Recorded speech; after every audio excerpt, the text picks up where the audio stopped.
C'est une forte délégation conduite par la ministre de l'Éducation nationale représentant le gouvernement ivoirien qui est parti présenter les opportunités d'affaires en Côte d'Ivoire aux investisseurs américains, canadiens et mexicains. En organisant ces journées de promotion de l'économie ivoirienne aux États-Unis, l'État entend diversifier ses partenaires économiques afin d'accélérer son développement.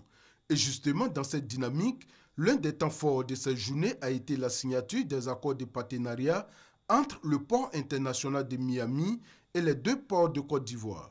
Au-delà de ces deux ports, ce sont des affaires entre la Côte d'Ivoire et les États-Unis. Donc je voudrais lancer un appel à tous les investisseurs américains.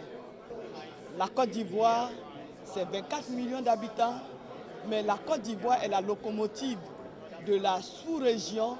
Et cette sous-région, c'est plus de 300 millions de personnes.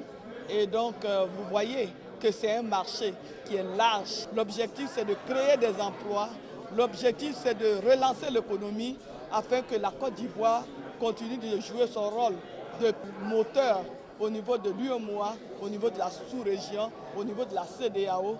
C'est de faire en sorte qu'à partir de la Côte d'Ivoire, que l'économie de toute l'Afrique soit boostée.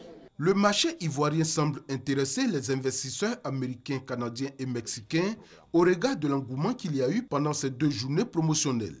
Plusieurs intentions d'investissement ont été annoncées. Ces investisseurs nécessairement auront besoin de visas pour se rendre dans notre pays. Nous sommes disposés à tout mettre en œuvre pour leur faciliter les procédures de visa. Ces journées de promotion de l'économie ivoirienne aux États-Unis ont été organisées par le service de promotion économique de la Côte d'Ivoire aux États-Unis, au Canada et au Mexique.